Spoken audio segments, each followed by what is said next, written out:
And it is that time of the month again. It is time for the top 15 poll for the month of May. Now, for those of you who are new to the top 15 list, let me tell you really quickly how this works. I have a committee of 50 experts who vote on their top characters in the game every month. They order them 1 all the way through 15, and I average out the opinions of those 50 people to come up with this list of the top 15. Every first place vote gets 15 points, on down to every 15th place vote getting 1 point. So, without any further ado, let's get into this list. We've got a lot to discuss, starting with the others receiving votes.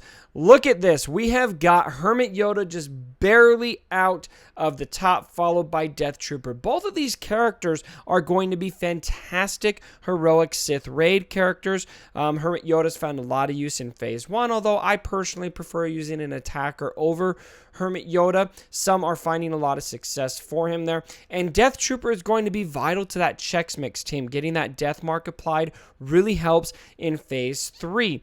Now, there are other uses for these characters. I think some will find niche uses in the arena. They're definitely going to be useful in territory wars and in territory battles. But ultimately, the limited arena viability is probably what keeps these characters out of the top 15. Kylo Ren Unmasked is another one here that's just barely out of the top 15. I feel like he's probably a bit underrated. He's got a really OP use in territory wars. He works really well in the arena if you channel him correctly, especially under a Rex lead when you've got Wampa and Talzin in there. I've got one in my shard. He's real pain to fight. And then the last one I want to call out is Darth Maul, who got 1 14th place vote, which gets him the 2 points that you see here. I'm just calling that out for you, Scotto. the podcaster for the Cheat Code Visa who thinks Maul is the #1 character in the game.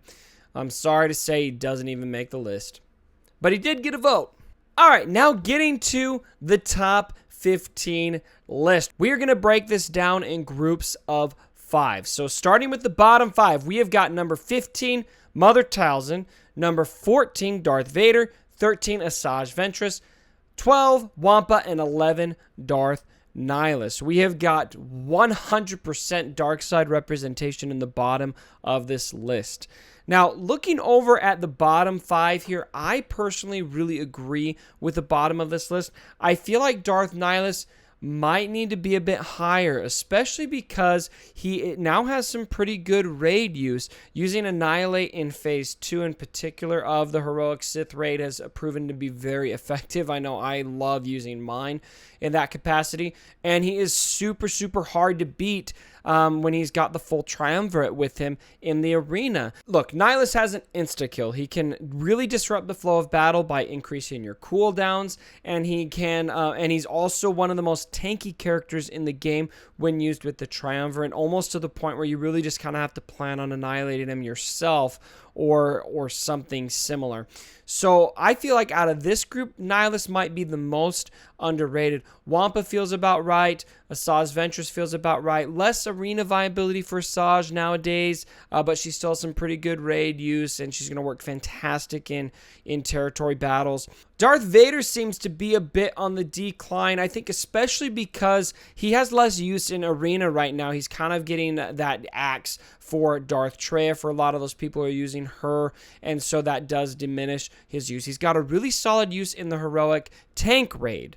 He's going to be, he's the leader of that Wampinator team that can solo the whole raid, but now we've got Heroic Sith, and he doesn't work as well because you can't get any of those dots to stick, which is what really makes Darth Vader essential, and what really makes him as OP as he can be when he can throw that Culling Blade for a lot of damage. He was at number 13 last month. This month he's at 14. I don't see this trend going back up based on the current climate. All right, moving on to the next group of 5. We're looking at Han Solo at number 10, R2-D2 at number 9, Cyan at number 8, Palpatine at number 7, and General Kenobi in at number 6. Now, a lot of interesting stuff in here. We've seen Palpatine actually go up a spot, and Cyan has jumped a bit, and R2-D2 has been on the decline. So we've got Palpatine, Cyan on the incline, R2-D2 and Han Solo both actually on the decline.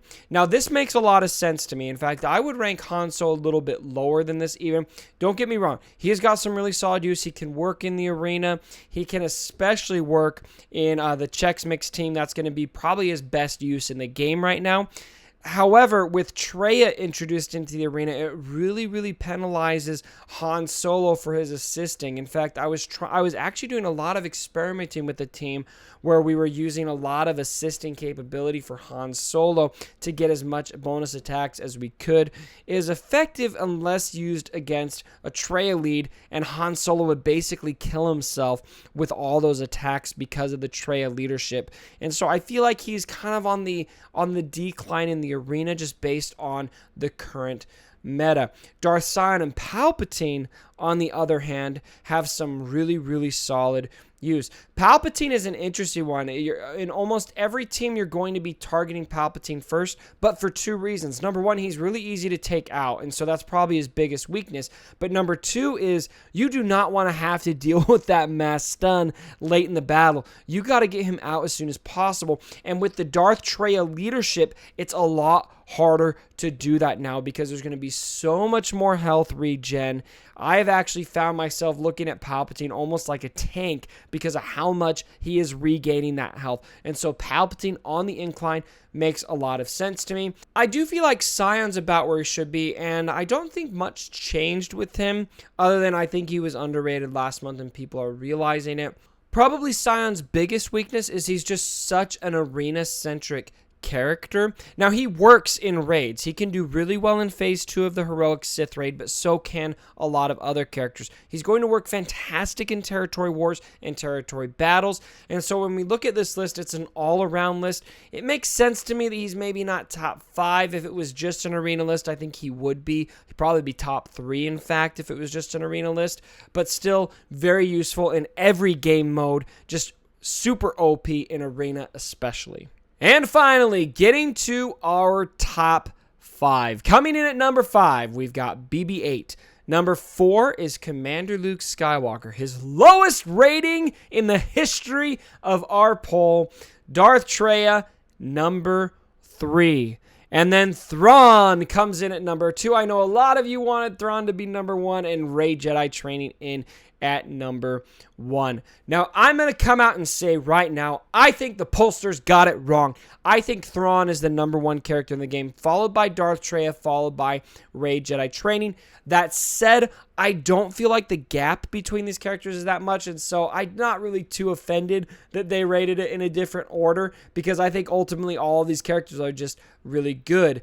Darth Traya, we're still a bit unsure of what she can do in raids. I haven't really done much to test her out, and so I think maybe some of our pollsters are hesitant to rank her very high, just because, at least as high as number 1, just because we haven't seen what she can do in raids yet, for the most part. But in arena, holy crap. Now, there are counters to her, but they are not very easy. Something that I have learned with my own particular team struggling against these Traya teams, itching to get my own so that I can compete more easily, is she's possible to counter, but only if your mods are going to be on par with the other team. If your mods are inferior, you are just not going to be able to win most of those battles depending on your composition. She's a very hard character to go against, especially for teams that are going to be assist heavy, especially for teams who aren't going to be able to manage Siren's Taunt effectively, etc. Now, why do I think Thrawn deserves to be the number 1 character in this game? The biggest reason why is because he is going to be the counter to almost everything in the arena. You need to have Thrawn to manage Siren's Taunt. A lot of people are still going to be using Thrawn with the Sith Triumvirate. And when you're trying teams out that don't utilize Thrawn, I have a feeling you're probably going to be getting to a point where you're thinking, man, I wish I had a Thrawn to manage these taunts, etc. right now. Thrawn, in my opinion, is one of those most essential characters in the arena. Not to mention, he's a support character who is extremely fast, and you can get him really high up there on the speed scale. Most people are going to be having their Thrawns between 260, 270, maybe 280 speed. Very fast character who is able to control the battle for you early if you mod him properly. Not to mention, Thrawn has an amazing capital ship. Now, the jury's out on if it's the best capital ship in the game still with the new update, which we're all still scratching our heads over. But he has a very, very solid capital ship. He works fantastic in territory wars, territory battles. He's got a lot of use in raids.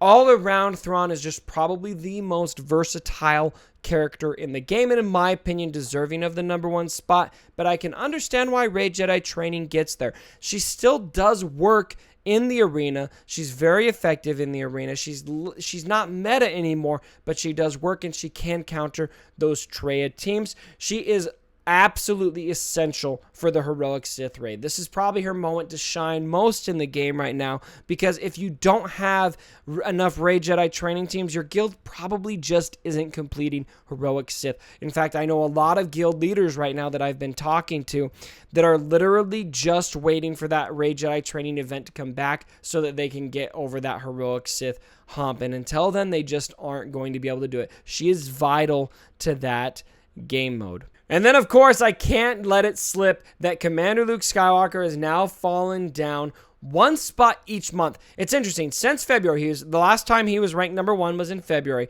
In March, he went down to 2, April down to 3, May down to 4. And so, Pulsars, let's make it #5 next month. I think this makes sense. Commander Luke Skywalker was the most OP character for a long time. In fact, he held a streak from August all the way until February at the #1 spot on this poll, which was pretty much indisputable at the time. But now he just is not nearly as effective in arena. He has some pretty good raid use, but he has just diminished so much in the arena. I think his use is going to be on the downscale, but still, make no mistake, Commander Luke Skywalker is still one of the most OP characters in the game. I mean, #4 is still pretty good out of all these characters we got, but definitely on the decline based on the current shift in the meta. All right, my friends, looking over the top 15 list as a whole here, I've got it up on the screen. What are some of your takeaways as you look at this list? What did the pollsters get right? What did they get wrong? How would you rank your list? In fact, go ahead, post your list. Put together your version of the top 15 so that we can all debate respectfully in the comment section below. And thanks to everyone who supports this list and makes it what it is. We are coming up on a year doing this list. I very much appreciate it. I really enjoy this list every month. Thanks again for watching the video, my brothers, and as always, don't forget. For my dead body.